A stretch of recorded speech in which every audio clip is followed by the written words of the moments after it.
two ways you can play with the gun on this tank.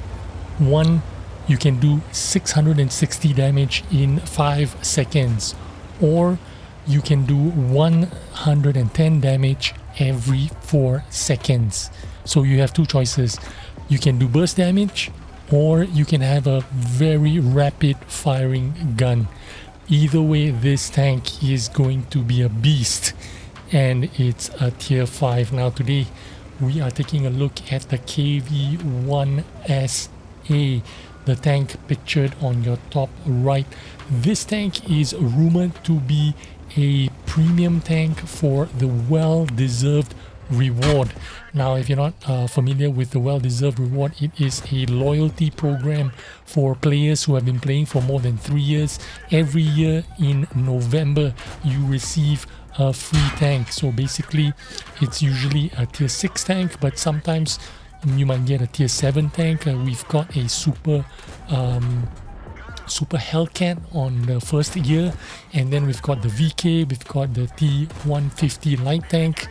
So far it's been a bunch of light tanks, but there's some rumor about this tank showing up as a reward tank in November, as a well-deserved reward tank. So only time will tell, but let's take a look at the stats so you can get a little bit excited about this tank.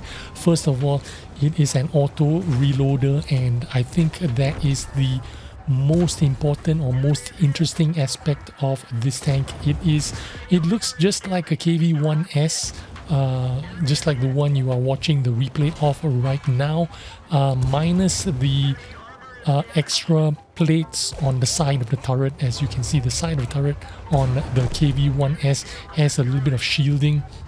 If you remove that, you're gonna get the KV-1SA. So it's basically a KV-1S, which has a different kind of gun, and that's what's gonna make up the talk of this tank. Basically, it is a six clip auto reloader, and what it means is it reloads as you shoot, not like your traditional auto loaders where you have a 6 clip, you have to fire the entire 6 clip and then wait for a full reload. This one has the option of you firing 1, firing 2, or firing all 6 and waiting for a full reload, which in this case a full reload would be 38 seconds. If you should decide to finish off a tank and fire all 6 of your shells in 5 seconds and do 660 damage, then you would have to wait for a full reload, which will take 37 seconds. But if you fired your complete load of 6 shells, your first shell would take 9 seconds to reload, and then you can start shooting again. But if you have the patience, if you are side scraping, you could just fire every 4 seconds, because the first shell reloads in 4 seconds if you fire 1 shell at a time. So basically you can have a really fast, rapid firing gun, firing every 4 seconds, doing 110 damage every 4 seconds, and that is pretty good if you are in a tier 5. Now remember, this is a reward tank for players who have been playing for more than 3 years. So not a lot of people are going to get this tank. So this tank is going to land in the hands of players that are experienced and know how to play this game, or have been playing this game for a long time. So it might be a bit of an advantage to those players, especially if you are an experienced player. But it's amazing what they can do with the choice of tanks and the kind of guns they can put on the tank, because it's really up to Wargaming to decide how crazy they want to go at it. To be honest with you, I feel like this tank is going to be really powerful, but I don't think this tank is going to be so powerful that it will be broken, or it will be game changing.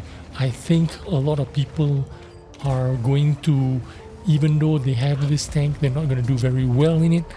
But players that are stat padders, who are used to bullying people or are used to playing low tiers and having overpowered tanks, they are going to be especially dominant with a tank like this. Imagine you can just poke a corner and do 660 damage in 5 seconds. You don't even need to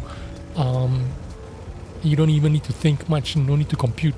You can use your armor to tank, to bounce, to deflect, and then clip out someone in 5 seconds, and then wait for a full reload for 37 seconds, and you're good to go. Rinse and repeat. A good player would be able to do really well in this tank and be like a god in the game. But remember,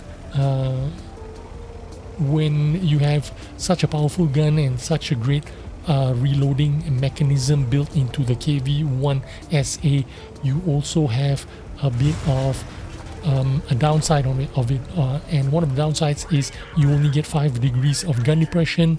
You only aim every full aim is 2.4 seconds, takes forever to aim, and your dispersion is 0.43, which is really terrible, which means you can get this down to about 0.40 if you have all the crew skills, if you have BIA, if you run food.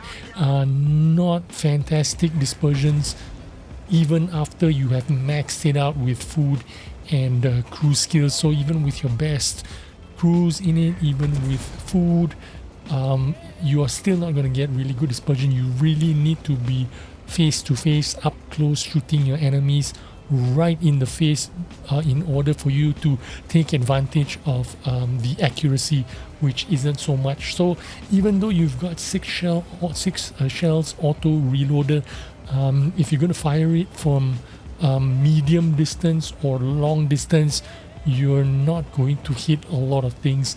That is just the nature of 0.43 dispersions. They're just not going to hit your targets very accurately. Even in a situation like this, these kind of situations takes forever for you to aim, and it's going to take forever for you to even hit half your shells. Out of your 6 shells, maybe you hit 3 if you're lucky. You really need to be driving up close. Just like all KV-1s and all KV-1Ss, you need to be up close because the dispersion isn't going to be that great. You need to be up close and making use of that gun that way. Any kind of experienced player would know, would be able to counter this gameplay. You would need to keep your distance, fire from cover, from stealthy positions, from behind a bush, use your view range, because heavy tanks don't have great view range. In the case of the KV-1SA, take a look at the view range, 330 meters. You are not going to get any kind of view range. So if you decide to run optics or something to improve the view range, you're going to have to forego any kind of gun performance equipment. If you run gun performance equipment, you have to forego any kind of optics or any kind of view range improvement. As well as this is going to be a really slow tank with poor mobility.